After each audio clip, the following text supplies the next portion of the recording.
Allez, on est ensemble En toute liberté, vous le savez, jusqu'à 10h. Et on est ensemble notamment pour commenter cette journée de mobilisation, cette journée du 18 septembre. Déjà beaucoup d'agitation. On en parle avec Blanche Leridon. Bonjour. Bonjour Blanche, vous êtes toujours directrice éditoriale de l'Institut Montaigne, ça n'a pas changé? Ça n'a pas changé. Parfait. Christophe Barbier, vous êtes toujours chez vous ici? A priori, toujours. Guillaume Audat, pareil. Bonjour Anaïs. Bonjour.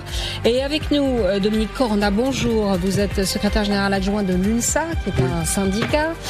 Et puis Raphaël Maillochon, journaliste police-justice TF1 LCI. Bonjour Raphaël. Alors, ce matin à 6h, Bruno Retailleau, le ministre de l'Intérieur, était porte d'Orléans en soutien aux forces de l'ordre. On l'écoute, il a notamment dit ça.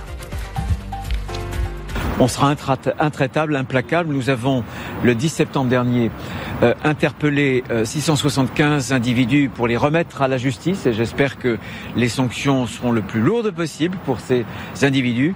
Eh bien, nous aurons le même comportement. Les policiers, les gendarmes iront au contact, seront très mobiles pour ne supporter justement aucun désordre, aucune atteinte aux biens ni aux personnes. Et le ministre de l'Intérieur a aussi dit ça. Comme on a pu le dire, nous attendons des milliers, sans doute 5, 6, 7, 8 000 ou plus peut-être, d'individus qui peuvent être dangereux, qui viendront pour semer le désordre et finalement pour voler cette journée aux manifestants qui veulent encore une fois manifester paisiblement. Voilà, Raphaël Maillochon, on a déjà suivi ce qui s'est passé ce matin dans la matinée de Jean-Baptiste Boursier. Vous pouvez nous faire un petit point rapide de l'évolution de la situation ? Oui, il y a eu ces images que vous découvrez là avec des tentatives et des blocages, notamment de dépôts de bus. Là, c'était vers 6h45 du côté du 20e arrondissement de Paris, un dépôt de bus bloqué par des manifestants. Alors des manifestants avec certains des chasubles, des drapeaux de la CGT qui ont bloqué pendant plusieurs minutes les bus qui voulaient sortir et commencer leur tournée. La police est très rapidement arrivée, sommation d'usage, puis tir de gaz lacrymogène pour faire évacuer les manifestants. Il y a eu également des dépôts bloqués en Seine-Saint-Denis, du côté de Saint-Denis et d'Aubervilliers. Et puis au fur et à mesure de la matinée, aux alentours de 8h, 8h30, il y a eu ces tentatives et ces blocages, notamment d'établissements scolaires, de collèges et de lycées, encore une fois dans le nord et l'est de la capitale. Il y a eu également un rond-point qui a été pris pour cible avec des incendies allumés du côté de Caen. Et à ce stade, vous le voyez, c'est écrit en bas de l'image, 24 interpellations en France, 22 du côté de Marseille, 2 pour l'instant à l'heure où l'on se parle du côté de Paris, la petite couronne. Alors vous parlez de Marseille, justement, on y rejoint Martin Falaiseau. Martin, alors que se passe-t-il à Marseille, dans la cité phocéenne ? Il y a depuis 6 heures ce matin, une centaine de personnes soutenant la cause palestinienne bloquent cette usine d'armes qui aurait fabriqué des sous-munitions pour l'armée israélienne. Alors un dispositif de police est sur place actuellement. La situation est assez calme.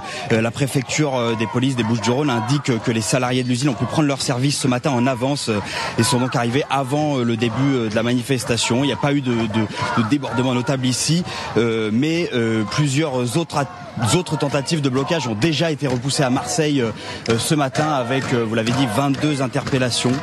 Et ce chiffre pourrait encore évoluer avant la grande manifestation qui est prévue au Vieux-Port un petit peu plus tard à 10h30. Merci beaucoup Martin Falaiseau à Marseille. Une question tout de suite pour vous, Dominique Corona. En fait, quel est le mot d'ordre de ces manifestations ? Parce que, moi, je comprends plus. C'est-à-dire que ça devait être contre le budget de François Bayrou, mais François Bayrou est tombé. Ici, on voit des gens avec des drapeaux palestiniens qui bloquent une usine d'armement. On ne sait plus ce que vous demandez, en fait. Vous demandez quoi ? Enfin, le mot d'ordre, il est très simple, c'est qu'on ne veut pas entendre du budget présenté par François Bayrou, qui est toujours d'actualité au moment où on se parle. Enfin, il a déjà annoncé la suppression des 2 jours fériés. Oui. Et il a dit hier aux socialistes qu'il repartait d'une copie blanche. Écoutez, on verra bien, mais pour l'instant, ce que je sais, c'est que le gouvernement de M. Bayrou avait transmis au Conseil d'État un certain nombre d'éléments. Je vous donnerai un exemple sur les franchises médicales, par exemple, ou sur le PLFSS aussi et le PLF. Donc, nous n'avons aucune preuve pour le moment de ce qui va se passer. Les 2 jours fériés, c'est un acte, c'est un premier pas, mais sauf que derrière, il y a tout le reste.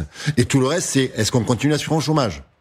Est-ce qu'on, oui ou non, on va supprimer l'augmentation des franchises médicales ? Est-ce que oui ou non, on va trouver d'autres recettes pour ce budget ? Et c'est ça les questions aujourd'hui, nous n'avons pas de réponse. Blanche Leridon, vous, c'est quoi ? C'est une colère diffuse, protéiforme C'est ce que c'est que ce 18 septembre, en fait. C'est une colère diffusée et protéiforme, mais surtout pour moi, c'est 3 défis différents qui s'inscrivent sur 3 temporalités différentes. Il y a un défi immédiat, et je crois on le voit avec les images que vous montrez en ce moment même. Le défi immédiat, c'est que ça se passe bien. Et comment est-ce que ça se passe bien une manifestation ? Déjà en termes de nombre, c'est-à-dire est-ce que la mobilisation va réussir à mobiliser davantage de monde que la semaine dernière pour Bloquons tout le 10 septembre. Et puis c'est aussi que ces images-là ne prennent pas le dessus sur toutes les images de manifestations qui vont bien se passer. Je veux quand même rappeler que les centaines de milliers de personnes qui sont attendues dans la rue ne sont pas complices des débordements et des blocages et ont envie que tout se passe bien et ont envie de se faire entendre. Donc ça, pour moi, c'est le premier défi. Il est à très court terme, il est immédiat. Puis il y a un défi à plus moyen terme, effectivement, vous venez de le rappeler, c'est peser sur les négociations en cours, sur le budget et infléchir la ligne qui était celle du gouvernement précédent. Et puis, il y a un troisième défi pour moi qui est peut-être le plus important à long terme, c'est montrer que la mobilisation syndicale a du sens et qu'elle peut obtenir un certain nombre d'avancées. Depuis 2006, en réalité, est-ce qu'il y a une grande mobilisation syndicale qui a réussi à faire plier le gouvernement ? Les retraites ? Pas réussi. Ils n'ont pas réussi, mais ils ont beaucoup mobilisé. C'est très bien passé. C'est le problème. 49.3, pareil en 2016 sur la loi El Khomri, en dépit de manifestations qui avaient duré des dizaines de jours et dans des conditions qui, selon mon souvenir, étaient plutôt bonnes, eh bien il n'y a pas eu de recul du gouvernement. Donc pour moi, il y a vraiment ce triple enjeu immédiat, que ça se passe bien et que les images de débordement et de violence, elles ne prennent pas le pas sur les autres images de mobilisation, qu'on puisse avoir des infléchissements sur le budget et enfin qu'on puisse faire la preuve, la démonstration de l'utilité d'une mobilisation syndicale. Alors justement, on rejoint Hélène Bonnet. Vous êtes à Paris. Est-ce que le vent tourne, le vent commence, qu'est-ce qui se passe ? C'est le calme avant la tempête ? Écoutez, moi je suis entre Bastille et Nation, c'est là que le cortège passera pour la manifestation cet après-midi et regardez, il y a déjà des magasins qui se sont barricadés. Là c'est un fast-food, mais il y a aussi un caviste de l'autre côté de la rue. On avait aussi des banques en circulant à moto tout au long de ce parcours, des banques qui se sont sécurisées à l'appel notamment du préfet de police qui redoute des débordements, des violences contre certaines boutiques. Alors ce discours, il a le don d'énerver les syndicats qu'on a croisés ce matin, qui eux estiment que c'est une manière de faire peur, c'est une manière de décrédibiliser le mouvement. En tout cas, nous on a beaucoup sillonné le périphérique ce matin, il n'y a pas eu de blocage. On a même croisé il y a quelques minutes un policier qui nous demandait si on avait des informations, si on savait s'il se passait quelque chose dans Paris, parce que lui, dit-il, pour l'instant n'avait rien vu. Vous êtes d'accord avec ça, Dominique Corona ? C'est-à-dire qu'il y a un énorme enjeu avec ce que disait Blanche aussi pour vous, que les images de casseurs ne prennent pas la place qui devrait vous être dévolue ? Bien sûr, puis on connaît aussi les méthodes quand même, les méthodes de faire peur aux gens pour qu'ils ne viennent pas dans la rue, on connaît ça par cœur. Ah bon ? Donc oui, parce que oui, effectivement, il y a toujours des casseurs, etc., mais pendant la réforme des retraites, nous avons démontré notre capacité à faire des manifestations extrêmement bien encadrées. Les casseurs étaient certainement devant, derrière, mais jamais dans les cortèges syndicaux. Donc, en faisant ça dès ce matin, M. Retailleau peut aussi se penser que les Français vont rester chez eux bien tranquilles. C'est un mauvais calcul. Moi, j'appelle les Français à venir massivement nous rejoindre tout à l'heure dans la rue. Pourquoi ? Parce que, vous l'avez dit, effectivement, on a un problème aussi en France. On manifeste pacifiquement, et on obtient quoi ? La réforme des retraites, on demande son abrogation. On demande effectivement qu'on la mette sur pause. On n'a jamais de réponse. Donc les Français, cette colère, au bout d'un moment, elle se transforme. Et c'est là le danger. Moi, je ne veux pas que la France, effectivement, ça se termine dans la rue avec, effectivement, des pavés, etc. Je veux des manifestations pacifiques, mais je veux aussi un gouvernement qui nous écoute. Et tant qu'on n'aura pas l'écoute du gouvernement et des employeurs, eh bien, il y a un risque. Alors, on vient de parler de la France qui bloque. On va voir la France qui bosse. Enfin, c'est pas incompatible, mais enfin là, en l'occurrence, on est avec Simon Kremer à Gare du Nord. Simon, à Châtelet, pardon. Est-ce que, dis donc, c'est bien vite derrière vous là. Qu'est-ce qui se passe ? Écoutez, les usagers aujourd'hui se sont tout simplement adaptés à la mobilisation très importante, mobilisation du personnel de la RATP et qui ont en tout cas impacté de nombreuses lignes de métro et de RER. Pour aller travailler, les usagers ont fait donc le choix d'opter pour d'autres solutions. Et je vous propose de les écouter justement, ces usagers que nous avons rencontrés ce matin. Merci Simon. On les écoutera tout à l'heure. Simon, vous disiez, Dominique Corona, que Bruno Retailleau avait plutôt intérêt à faire peur pour que les gens ne sortent pas. Marine Tondelier, elle, a une autre explication. On l'écoute. Je pense que le futur ex-ministre de l'Intérieur n'attend que ça. Je vais vous dire, je suis extrêmement choquée quand j'allume ma télé et que je vois, pour annoncer la manifestation cet après-midi, des visuels de cajots qui brûlent. C'est-à-dire qu'ils ont déjà des images des dérapages de cet après-midi, et c'est fort quand même. Donc j'ai toujours condamné toutes les formes de violence. Toutes, mais je le dis, cet après-midi, on nous parle des casseurs qu'il y aura dans la rue, il y aura surtout et avant tout des manifestants dont le rôle des forces de l'ordre est de les protéger et de permettre que cette manifestation se passe calmement. C'est la responsabilité du ministre de l'Intérieur. Si vous permettez de poser une question, pas de mettre le feu comme il fait ce matin déjà.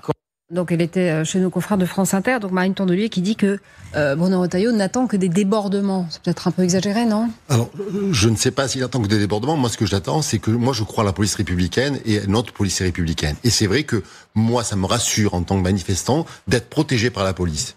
Et je le dis comme ça, c'est-à-dire que nous, on a l'UNSA Police qui est extrêmement présente, etc., etc. Nous avons nous-mêmes des services d'ordre. Moi, voir de la police ne m'effraie pas, au contraire. Au contraire. Et je suis plutôt ravi de voir de la police dans la rue quand on manifeste, parce que c'est une garantie aussi pour nous, manifestants, que ça se passe bien. Et on a intérêt, effectivement, que ça se passe bien. La violence n'est jamais bonne conseillère. Jamais. Donc, vous voyez que, là encore, il faut que Monsieur Retailleau, nous, on soutient effectivement les forces de police, parce que c'est un gain pour les manifestants. Guillaume. Vous êtes secrétaire général adjoint de l'UNSA, Dominique Corona, vous participez à ce mouvement. Très concrètement, pour que nos téléspectatrices et nos téléspectateurs comprennent, comment est-ce que vous coordonnez justement cette sécurité avec les forces de police qui sont sur place ? Est-ce que vous échangez avec elles ? Est-ce que vous aussi, vous repérez par exemple des groupuscules Black Bloc qui pourraient se créer et infiltrer vos propres cortèges ? Une question justement, Maryse Léon, qui est la patronne de la CFDT, elle dit le 18 septembre, donc aujourd'hui, c'est un anti-10 septembre. Est-ce que de ce point de vue-là, vous êtes d'accord ? Ah oui, nous, notre mot d'ordre, c'est pas de bloquer, effectivement. Notre mot d'ordre, c'est pas de casser. Notre mot d'ordre, il est effectivement sur un budget avec des mots d'ordre syndicaux où toutes les organisations syndicales sont sur le même mot d'ordre. Donc là, il n'y a pas de débat. Vous voyez, donc on est vraiment tous sur la même ligne. Est-ce qu'il y a des contacts avec la préfecture ? Mais bien sûr que oui, heureusement. Le parcours a été négocié avec la préfecture. Donc bien sûr qu'il y a des négociations permanentes et des contacts permanents entre la préfecture de police de Paris et les organisations syndicales. Et c'est pareil dans les départements. Et c'est bien comme ça d'ailleurs. Donc on travaille en synergie. Et je peux vous dire que par exemple, quand je me souviens de la réforme des retraites, quand il y avait un Black Bloc qui se mettait devant nous, effectivement on avait des consignes de la préfecture pour arrêter le cortège de tête, pour effectivement essayer de pas se mêler aux casseurs. Donc bien sûr, les gros bras des syndicats, on a ça en tête. Ah oui, les CGT notamment, les gros bras de FO, les gros bras de l'UNSA. Est-ce qu'ils interviennent concrètement dans ces cortèges organisés où les prises de parole sont cadrées, les itinéraires sont précis ? Est-ce que vous aussi vous intervenez pour bloquer ? Je précise que là c'est Bastille-Nation aujourd'hui, 14-18 heures. C'est ça, on fait Bastille, République, Nation. Donc, ils sont là, les gros bras ? Bien sûr que nos services d'ordre sont là pour nous protéger et pour protéger effectivement le carré de tête. Et heureusement qu'ils sont là d'ailleurs. C'est leur rôle. Leur rôle, c'est de nous protéger, effectivement des incursions extérieures. Est-ce qu'ils dialoguent un peu avec les Black Blocs ? Alors ça, franchement, moi, je ne suis pas partie des gros bras, donc je peux pas vous répondre sur cette question-là. Nous, à l'UNSA, on n'a pas de contact avec les Black Blocs.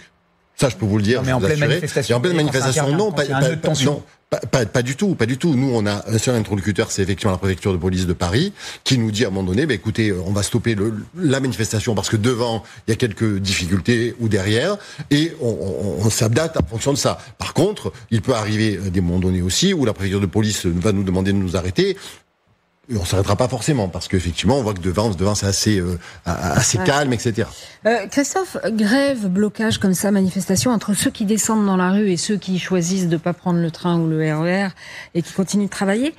Est-ce que c'est la vie normale des bêtes ou est-ce que c'est une fracture réelle en France ? Ça ne devrait pas être une fracture parce que la Constitution protège les uns et les autres. Il y a la liberté de faire la grève et de manifester garantie par le préambule de la Constitution et il y a également la liberté de circuler, la liberté de travailler, la liberté de faire du commerce. Donc ces deux mouvements, ces deux France devraient être en parallèle. Nous ne sommes pas ensemble mais nous ne sommes pas face à face l'un contre l'autre.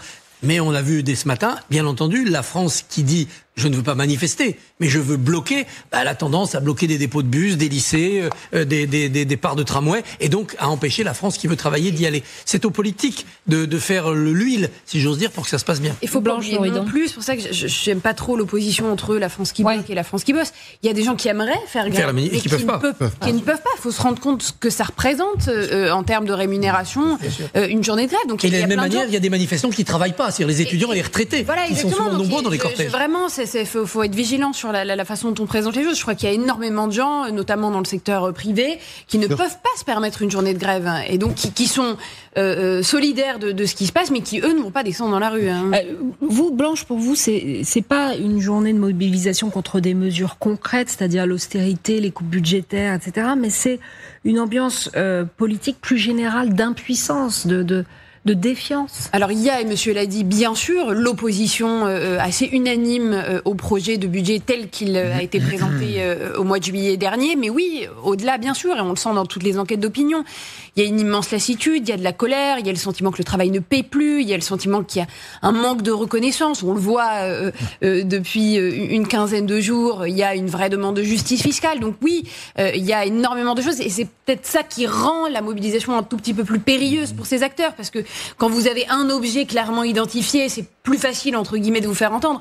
Et là, quand les revendications sont beaucoup plus diffuses, vous avez une communication qui est peut-être plus difficile à engager et même à comprendre pour l'opinion publique en général. Je regardais hier les taux de soutien en faveur des mobilisations. Ils sont assez faibles si on compare, par exemple, aux mobilisations des agriculteurs, où souvent le message est plus simple à appréhender, en tout cas pour l'opinion publique en général.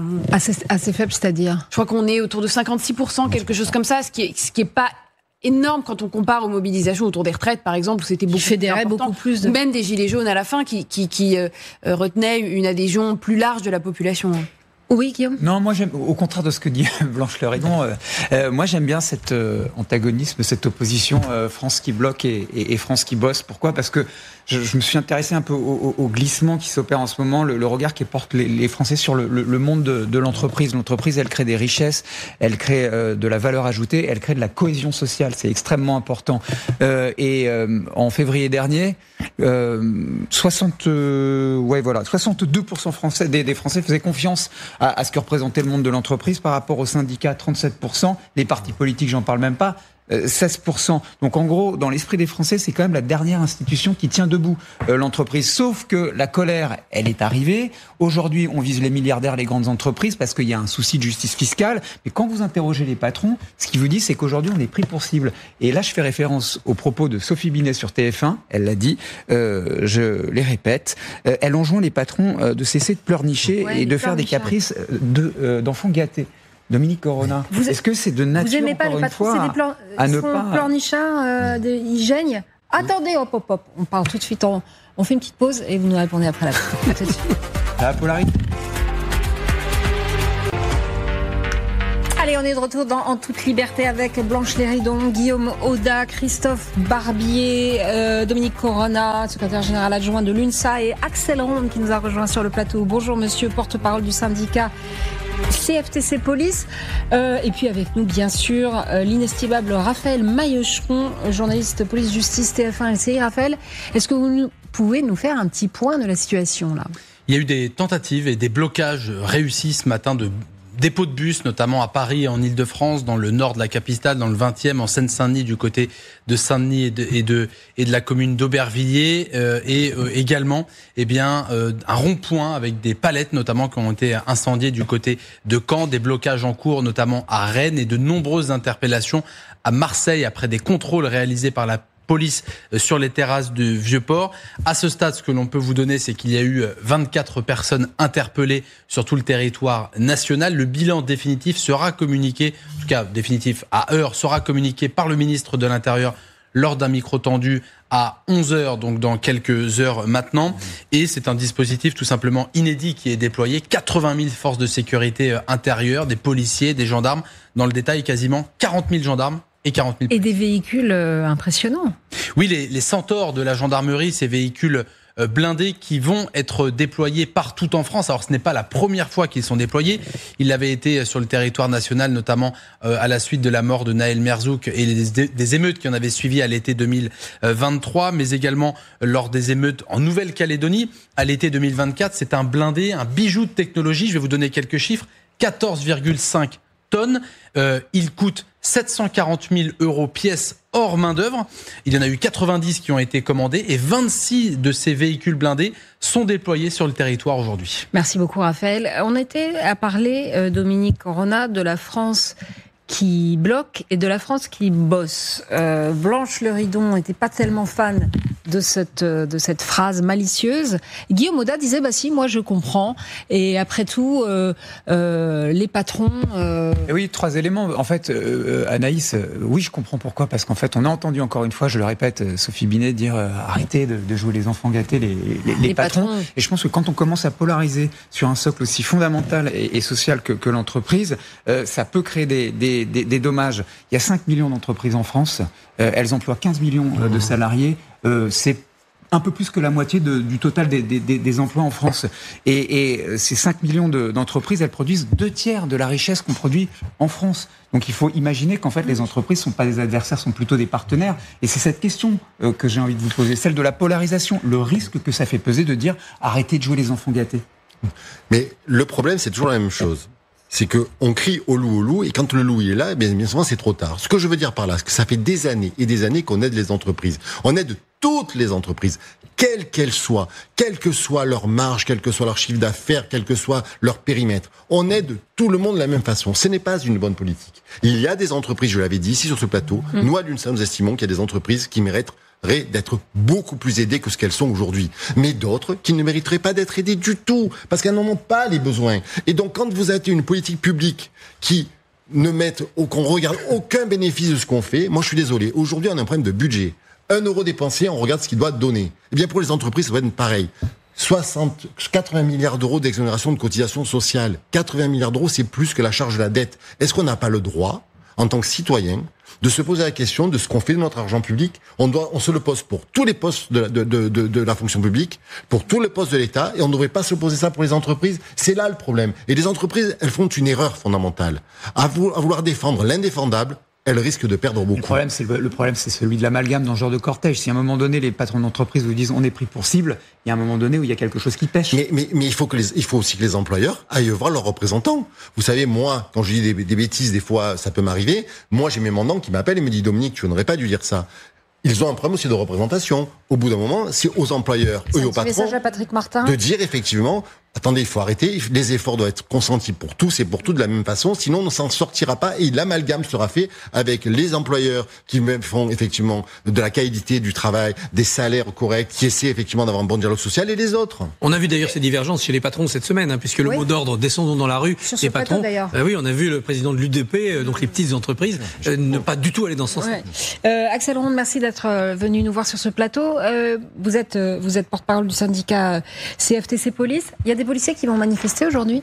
Alors, il y a des policiers qui peuvent manifester hors service, parce qu'on n'a pas le droit de se mettre en grève, en fait. On a le droit de manifester quand on n'est pas en service. On n'a pas le droit de grève, sauf les agents du ministère de l'Intérieur qui ont un statut différent que policiers, eux peuvent se mettre en grève. Mais en tous les cas, on voit bien qu'aujourd'hui, la journée va être très très tendue. Ça a commencé déjà très tôt. Mais je tiens à rappeler que ça n'a rien à voir avec le mouvement syndical. On est affaire à des individus, des ultras. C'est l'ultra-gauche qui est derrière ces blocus, qui veulent, encore une fois, imposer leur journée qu'ils ont mis en place le 10 septembre. Ils essayent de finalement prendre encore une fois en otage les manifestants et les cortèges qui vont être mis en place par l'intersyndicale qui a pu être monté encore une fois. Mais c'est quand même, Christophe, un maelstrom de revendications, parce que qu'est-ce qu'il y a de commun entre un salarié licencié par Arcelor, le pharmacien qui vient protester contre les génériques? Comment agréger tout ça? La fameuse convergence des luttes, elle risque de rester encore fantasmatique. En effet, entre les étudiants pro-palestiniens qu'on a pu voir sur les images. Oui, ce matin, dans le journal de... Voilà.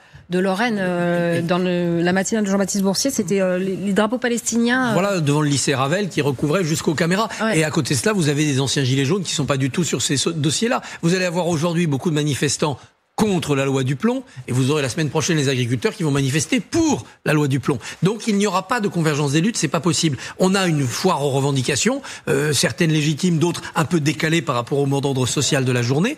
On a aussi parfois un bal des égoïsmes. C'est chacun vient défendre sa rente. C'est qu'on s'est rendu compte que les réformes budgétaires prévues, ça allait enlever du chiffre d'affaires aux pharmaciens, aux taxis dans les transports sanitaires, à un tel ou un tel. Et donc chacun vient défendre sa niche fiscale ou son petit avantage. Ce qui est légitime si on prend chaque combat, mais ce qui ne donne pas une vision politique globale. Et les syndicats ont du mal à faire autre chose qu'une addition, une liste de courses. Ah si, vous avez du mal, Blanche. Il n'y aura peut-être pas de convergence des luttes, mais je crois qu'il y a quand même un semblant de convergence des moteurs. C'est-à-dire que l'immense instabilité dans laquelle on est depuis un an, évidemment qu'elle suscite de l'inquiétude, de l'appréhension, et qu'il y a un désir de voir un petit peu davantage dans le futur et de se projeter. Et quand on change de ministre de tutelle, en fonction de votre profession, tous les 3 à 6 mois, évidemment que ça suscite de l'anxiété. Et que donc je crois qu'il faut surtout pas décorréler aussi ce qu'on est en train de vivre aujourd'hui de cette la crise démocratique. Voilà, de la crise démocratique en cours. Le vrai point commun quand on parle avec eux, c'est Macron, ça suffit.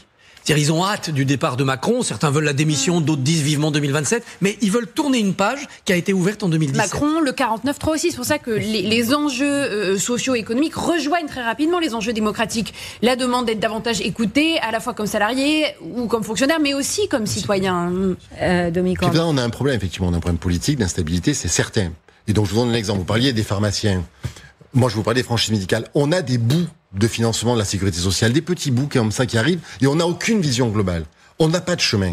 Donc c'est facile de dire aux pharmaciens, on va vous baisser sur les génériques, on dit aux patients, votre boîte Doliprane ne sera plus remboursée, mais la globalité du problème, entre guillemets, des recettes de la sécurité sociale, des finances, on l'a pas. Donc ça ne peut pas fonctionner. On fait des économies de bout de chandelle. Mais oui, mais donc ça ne peut pas fonctionner. C'est là qu'il faut effectivement faire confiance aux organisations syndicales. Nous avons des propositions sur les finances publiques, sur les recettes de la sécurité sociale, qu'on nous écoute. Mais avec le gouvernement passé, j'espère que M. Cornu ne fera pas la même erreur, ils ne veulent pas entendre parler de recettes. Ils ne veulent que réduire les dépenses, alors qu'il y a des marges de progression sur les recettes en France. Alors, il est 9h32, on fait un petit tour à Nation où Noélie nous attend. Noël, les commerçants se sont barricadés littéralement à Nation. Absolument, vous le voyez ici sur ces images de Léo Guérin, plusieurs commerces qui sont totalement fermés, protégés par ces planches de bois au niveau des vitrines pour éviter toute casse, toute destruction. Et des commerces comme ceci, eh bien, on en a vu plusieurs barricadés tout au long du parcours entre Bastille, la place de la République et ici la place de la Nation. Alors principalement ce sont des banques mais aussi des commerces de bouche qui sont barricadés. Les distributeurs automatiques de billets sont pour la plupart impossible d'accès. Et puis on a pu échanger avec certains commerçants qui ont quand même ouvert ce matin, une boulangère par exemple qui nous disait eh bien qu'elle avait un petit peu peur de cette manifestation cet après-midi. Pour le moment, sa boulangerie est ouverte, mais elle pourrait fermer cet après-midi selon l'évolution de la situation. Mais pour le moment, ici sur la place de la Nation, la situation est calme. On a vu des policiers patrouiller, mais globalement, la vie suit son cours ici ce matin. Merci beaucoup, Noël. Axel Ronde, il y a vraiment on dramatise ou pas, ou il y a vraiment un risque Non, mais il va y avoir un risque, ça va être pendant les cortèges, on le sait très bien. Par exemple, sur Paris, il va y avoir un bloc qui va tenter de se mêler à la manifestation. Alors, je vous pose la question qu'on s'est posée hier, Guillaume, Christophe, c'est-à-dire que quand vous avez une manifestation ultra polémique à Londres le week-end dernier, avec 150 000 personnes qui manifestent contre l'immigration, qui est vraiment de l'appât, du miel pour des Black Blocs. C'est-à-dire qu'il n'y a pas plus appétissant pour des Black Blocs que ça. On a 1500 bobbies sans pistolet. Nous, on est obligé de sortir des blindés. Comment est-ce possible ? Alors, je connais pas bien le maintien de l'ordre en Angleterre, mais en tous les cas, ils ont peut-être une loi qui est beaucoup plus dure, en tous les cas, pour les interpellations quand ils commettent des exactions. Peut-être qu'ils partent tout de suite en prison. Nous, chez nous, on le sait très bien, les gens ne partent malheureusement pas en prison quand ils commettent des exactions. Ou en tous les cas, il faut que ça soit supérieur à 1 an de prison pour qu'ils soient incarcérés. Donc, si vous voulez, quand vous n'avez pas de réponse réelle pénale, vous continuez, si vous voulez, dans cette anarchie que veulent ces Black Blocs, parce que c'est ça qu'ils recherchent. Ils recherchent de mettre le chaos. Axel Ronde, justement, précisément, pour la seule ville de Paris, je crois que 6 000 policiers, mais je parle sous votre contrôle, sont mobilisés sous le contrôle de Raphaël. Et on estime que le Black Bloc pourrait se constituer autour d'un noyau de 1000 personnes. Est-ce que 6 policiers pour un Black Bloc, ça suffit ou pas, en termes policiers concrètement ? En fait, ça va être très compliqué parce que vous allez avoir beaucoup de monde et il va falloir un peu séparer toutes ces personnes parce que vous avez des manifestants qui viennent pacifiquement, qui veulent manifester et c'est un droit dans notre pays. On a le droit de venir manifester tranquillement. Nous, normalement, on devrait faire un service d'ordre, si vous voulez, pour l'encadrer. Mais ça va basculer en maintien de l'ordre parce que vous allez avoir des groupuscules qui vont tenter de... 1000 pour 6 000. 1000 pour 6 000. 1000 Black Blocs pour 6 000 policiers, c'est suffisant ou pas ? Écoutez, c'est jamais suffisant. Il faut toujours énormément d'effectifs parce que vous savez, on ne peut pas employer la force réellement. On doit moduler la force. Donc, il faut du monde pour faire les interpellations. Pour éviter un blessé, si vous faites une interpellation, il vaut être 3 ou 4 qu'une personne parce que sinon, vous allez faire du corps à corps. Donc, c'est pour ça qu'il faut énormément d'effectifs pour pouvoir, si vous voulez, retirer des cortèges les individus les plus radicaux. On va faire un peu du travail chirurgical vraiment pour pouvoir les extraire de la manifestation. Mais leur but, c'est qu'on intervienne et qu'on tire des grenades lacrymogènes pour pouvoir, si vous voulez, toucher les manifestants et énerver les manifestants pour qu'ils prennent fait et cause avec les Black Blocs et se retournent contre nous. C'est ça qu'ils veulent faire. Donc nous, on a toute cette particularité sur le maintien de l'ordre et c'est la direction de l'ordre public et la circulation, la DOPC, avec à sa tête Antoine Salmon, qui va mener à bien ce dispositif de maintien de l'ordre pour la capitale. Mais en tous les cas, on le sait très bien, il va y avoir de la casse, il va y avoir énormément d'individus qui vont tenter de s'en prendre, encore une fois, aux forces de l'ordre, parce que c'est nous qui payons le plus lourd tribut à chaque fois sur ces manifestations. Et on veut nous retourner nos régimes particuliers que nous avons dans la police nationale, mais en tous les cas, ça a été négocié. Si on n'a pas le droit de faire grève, c'est parce qu'on a un régime particulier. Il faut pas l'oublier, ça aussi. Alors attendez, on part à Marseille, là où le cortège va s'élancer dans quelques heures, dans 1 heure je crois, Chenu. Alors bon, en début de cortège, c'est ce qu'on voit là à l'image, des keftiers, des drapeaux palestiniens et une grande banderole sur blocage d'usine, ça. Israël. Blocage d'usine, ça plutôt alors ? Oui, effectivement, il y a tout d'abord eu ce matin plusieurs blocages et notamment le blocage d'une usine. Moi, je me trouve effectivement sur le vieux port de Marseille, là où partira la manifestation à 10h30. Pour le moment, c'est plutôt calme. On a déjà croisé tout de même quelques manifestants et puis on a surtout 2 sons de cloche ici. On a donc les manifestants avec leurs revendications de meilleures conditions de travail, notamment, principalement de meilleures conditions de travail ou encore améliorer le pouvoir d'achat. Et puis on a ceux, au contraire, qui vont tout faire pour éviter le cortège. On a pu croiser notamment une passante qui m'a expliqué partir sur les îles du Frioul aujourd'hui justement pour éviter la manifestation et ses potentiels débordements. Alors déjà, donc je vous le disais ce matin, quelques blocages avec notamment sans contrôle sur les terrasses du port de Marseille, là où avait lieu ce matin un blocage donc, et déjà 22 interpellations à ce stade de la journée. C'est pas mal, 22 interpellations, c'est beaucoup déjà. Oui, c'est la nouveauté que nous avons depuis que M. Retailleau est ministre de l'Intérieur. Il nous demande de faire des interpellations le plus rapidement possible. Et d'ailleurs, la justice avec M. Darmanin qui a mis en place aussi, si vous voulez, une justice en temps réel, réellement, avec des parquetiers sur place qui vont traiter le flux judiciaire qu'on va leur ramener pour, après les interpellations, judiciariser réellement les affaires et les basculer sur un régime de la garde à vue. On va en reparler tout à l'heure de ça. Dominique Corna ? Oui, simplement, je pense que il faut apaiser la France. Il faut apaiser la France. Je vous rappelle qu'en Allemagne, il y a quelques années, c'était les mêmes manifestations très dures qu'il y avait en Angleterre au temps de Thatcher, Monsieur Barbier, c'était aussi très difficile. Il faut apaiser la France. Et pour apaiser la France, il faut revenir sur le dialogue et la concertation. Il faut revenir sur l'intérêt général.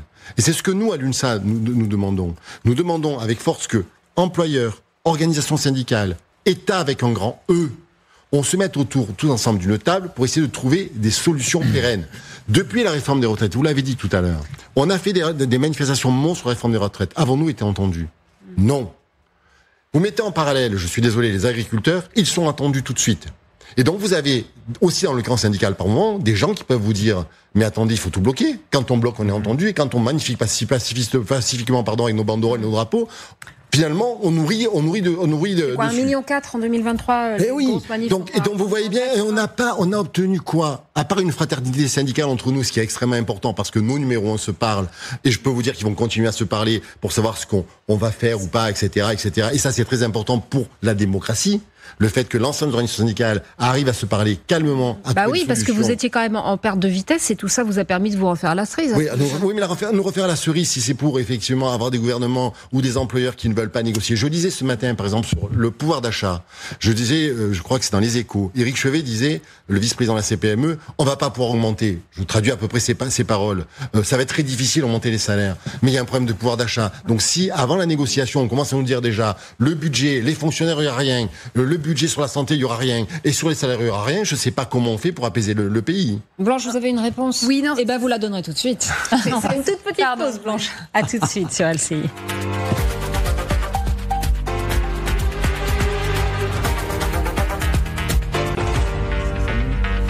Allez, de retour dans Toute Liberté avec Blanche Léry, donc Guillaume Audat, Christophe Barbier, Dominique Corona, secrétaire général adjoint de l'UNSA, et Axel Ronde, porte-parole du syndicat CFTC Police.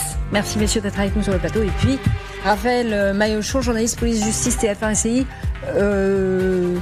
Pas d'autres informations à nous donner sur ce qui se passe aujourd'hui? Mise à jour sur le nombre d'interpellations à l'échelle nationale avec 33 personnes, selon nos informations à l'heure où l'on se parle, 33 personnes interpellés, bien évidemment. Marseille, 22, au moins 2 à Paris, mais également à Brest et Toulouse. Ah oui, ça tape là. Blanche, vous aviez quelque chose à demander à Dominique Corona. Alors pas à demander, mais en réaction à ce que vous disiez, parce que vous évoquiez la nécessité de concertation, de réconciliation, et vous rappeliez à juste titre l'incapacité, en dépit de la mobilisation d'ampleur autour du projet de réforme des retraites, à aboutir à quelque chose, à obtenir quelque chose.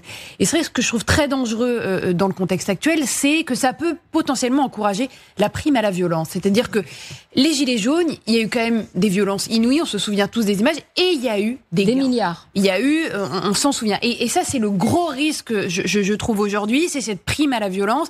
Et de fait que se dire, oui, mais si on mobilise gentiment... Ils ont obtenu, c'est ça que vous dites. C'est ça que je dis, c'est la prime à la violence. C'est-à-dire que vous utilisez la violence et donc vous avez des gains. Et là, je vous écoutais tout à l'heure, Axel Ronde, avec une espèce de fatalité en disant, on sait que ça va arriver, on sait qu'il va y avoir des black blocs.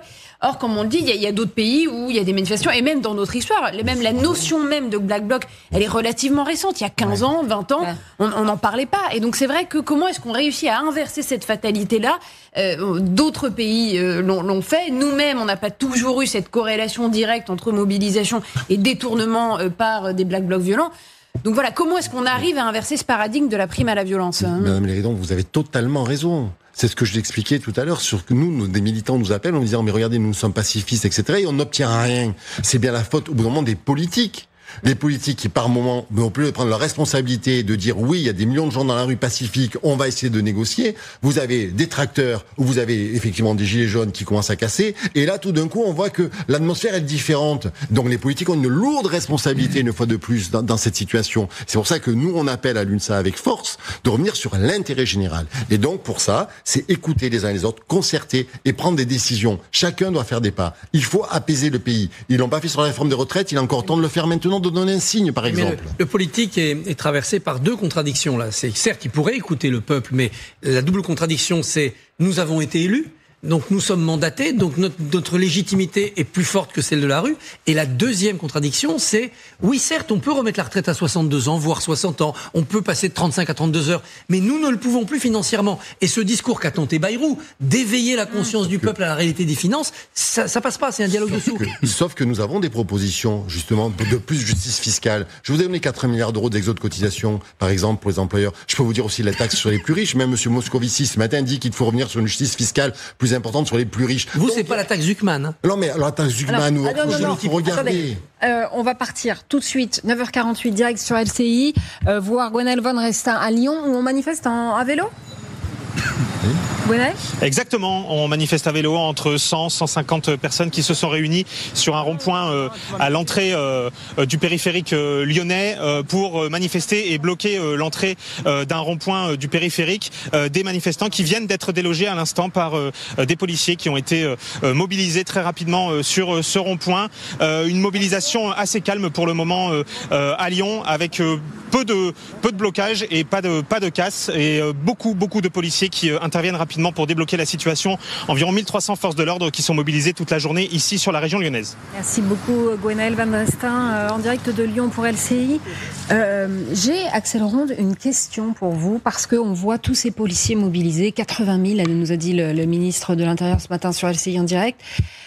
Et on apprend, comme si l'actualité était malicieuse, ou en tout cas nous disait quelque chose. On apprend qu'à Tourcoing, vous vous souvenez, le 11 septembre, un policier de la BAC a été passé à tabac, littéralement lynché par 5 personnes. Et on apprend, donc, décision de justice, 5 personnes déférées, 3 libérées immédiatement. Et les 2 suspects qui avaient été placés en détention provisoire, le ministre de la Justice, Gérald Darmanin, avait même tweeté « Ils dorment ce soir en prison », ont été remis en liberté hier sous contrôle judiciaire. On écoute Bruno Retailleau. Si on veut stopper ces lynchages, ces agressions qui se multiplient vis-à-vis de nos forces de l'ordre, il faut aussi que la justice soit la plus ferme possible.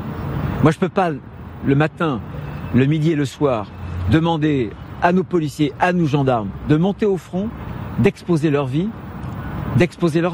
parce qu'ils le font au péril de leur intégrité physique et parfois même de leur vie, si derrière, et ça c'est pour protéger la société, si derrière la société ne les protège pas, il faut des lourdes sanctions.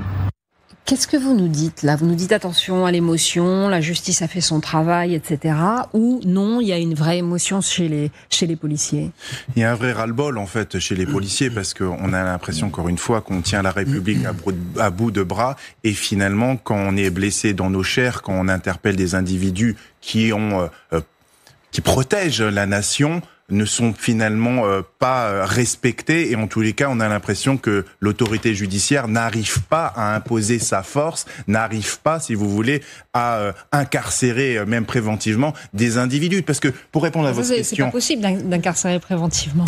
Oui, je sais bien, mais la détention provisoire est possible, c'est ce que je voulais dire. Mais en tous les cas, pour répondre à votre question, vous me disiez tout à l'heure pourquoi ça se passe mal. Mais tout se passe mal dans notre pays. Dès qu'on fait un rassemblement même festif, quand un restaurant à Châtelet veut ouvrir, inaugurer et proposer des plats gratuits de riz, ça part à l'affrontement, à l'émeute. Donc la difficulté... C'est ce qui s'est passé il y a quelques jours. C'est ce qui s'est passé il y a quelques jours, ce week-end au Halles. Et on se retrouve, encore une fois, mobilisés, pleinement mobilisés. Mais quand vous avez à Tourcoing des collègues de la BAC qui vont uniquement arrêter un vol de trottinette. On n'est pas du grand banditisme. Mon collègue est passé littéralement à tabac par des gamins.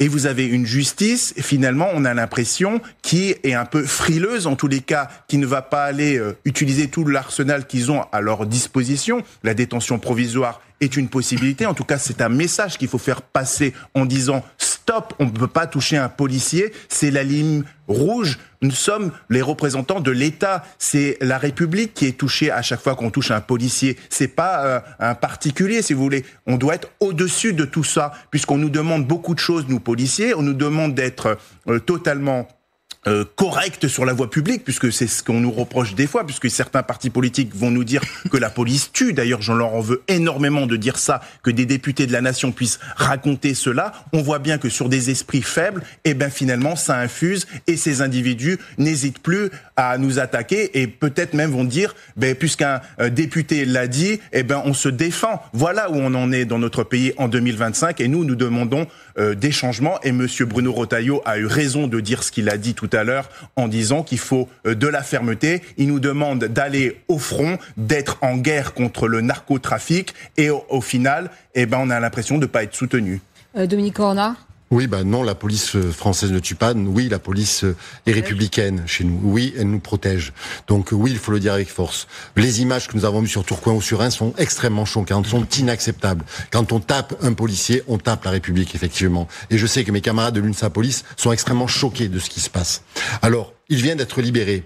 Moi, je ne vais pas commenter la décision de justice. Moi, je fais sous contrôle judiciaire. Sous contrôle judiciaire. Par contre, ce que je sais, c'est qu'il va y avoir un procès pénal et que nous allons attendre avec le parquet peut faire appel, a dit ce matin, nous attendons avec grande impatience le procès pénal. Quoi qu'il en soit, ces gens-là, ces fauteurs de troubles-là, doivent être punis avec la plus grande des sévérités, parce qu'on ne peut pas aujourd'hui en France s'attaquer à des policiers de cette façon-là. C'est inacceptable et nous à l'UNSA, nous le dénonçons avec force. Il y a une question d'interprétation du texte qui fait référence, donc le code pénal qui est posé par cette libération finalement. 2 personnes qui étaient mises en examen, ils étaient en détention provisoire, un mineur et un majeur. C'est le JLD qui les libère, le juge des libertés de la détention, et il les relâche sur le fait qu'ils n'avaient pas d'antécédents judiciaires, que c'était des primo-délinquants, donc en gros ils avaient un casier judiciaire vide. Mais c'est là que la pente elle est dangereuse, c'est la question que Mohamed Amra, avant de commencer, il n'avait pas commencé. La question, exactement, la question qui se pose, c'est la question du glissement. C'est précisément au moment où vous commettez un acte d'une telle gravité qu'il faut sanctionner extrêmement fermement et envoyer un message. Sans quoi, qu'est-ce qu'on se dit quand on est en fait un petit caïd de cité, une caïra, comme on dit, pardonnez-moi l'expression, mais c'est qu'en fait tout est bénef. La justice et la police, c'est des tocards et des bouffons, puisqu'en fait, on peut les taper, on passe par la case tribunal et ensuite on est relâché. Ça veut dire quoi? C'est prime à l'idée de recommencer, pour reprendre les propos que vous employez. Donc c'est ça la question, c'est celle de l'interprétation du texte. Je pense que le monde a changé, on est entré dans une ère de brutalité décomplexée, désinhibée, et qu'il est temps de changer de paire de lunettes, sans quoi véritablement on met en danger beaucoup de choses, et les policiers évidemment... et la République in fine, Blanche. Et il y a une question aussi plus large, c'est vraiment ce lien entre la police et la population. Souvenez-vous, c'était un des axes prioritaires du programme en 2017 d'Emmanuel Macron. C'était la police de sécurité du quotidien, c'était rétablir un lien de confiance entre des bassins de vie et les forces de l'ordre. Or, on voit à quel point tout ça n'a pas réussi, en dépit d'un Beauvau de la sécurité qui avait été assez ambitieux en 2021 et qui avait remis cette question au cœur de ses priorités. On voit que les chiffres, je regardais les derniers chiffres du ministère de l'Intérieur, peut-être qu'il y en a de plus récents, mais qui datent de 2021. En 15 ans, vous voyez une augmentation de 40% des actes de violence à l'égard des forces de l'ordre. Donc c'est vrai qu'on est là, et j'espère que ce sera un sujet qu'on arrivera à traiter sereinement pendant la campagne des présidentielles de 2027, parce que c'est un vrai sujet. Comment est-ce qu'on rétablit la confiance entre la population et la police pour éviter les images qu'on a vues à Tourcoing, les images qu'on a vues à Reims, où on a des gens extrêmement jeunes. Comment est-ce qu'on en arrive là? Et c'est évidemment aussi toute une question d'éducation, mais d'interprétation du texte, encore une fois. La confiance, elle est là. Les Français nous soutiennent massivement. Dans toutes les enquêtes d'opinion, il y a plus de 70% de Français qui soutiennent la police. Non, on va pas mettre un lien de confiance avec des délinquants.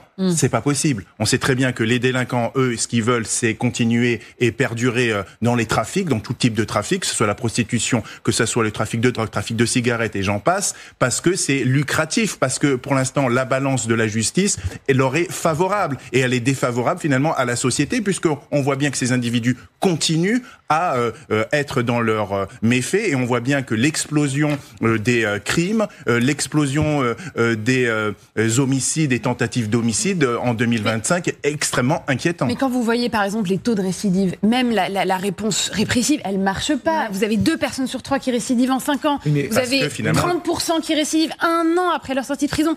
Donc même là, cette réponse-là, elle marche pas. Donc, parce que les prisons, ce sont des prisons passoires. On le voit bien. Tous les jours, quasiment, vous avez des TikTok et j'en passe sur leurs conditions, où ils vont montrer qu'ils font des fêtes, qu'ils vont montrer qu'ils ont l'accès à de l'alcool, qu'ils vont montrer qu'ils ont accès à des téléphones portables. 40 000 ont été saisis l'année dernière de téléphones portables dans les prisons. Donc vous avez des prisons passoires. Quand vous avez finalement tous les loisirs, et si vous avez de l'argent, et ils en ont énormément, plus de 8 milliards, le trafic de drogue rapporte de notre pays, vous imaginez bien qu'ils peuvent faire ce qu'ils veulent dans les prisons. Donc Monsieur Darmanin l'a bien compris, puisqu'il a mis les prisons haute sécurité pour justement arrêter cela, et on voit bien que en plus ça marche, puisqu'ils se mettent en grève et ils font des grèves de la faim parce qu'ils sont pas contents.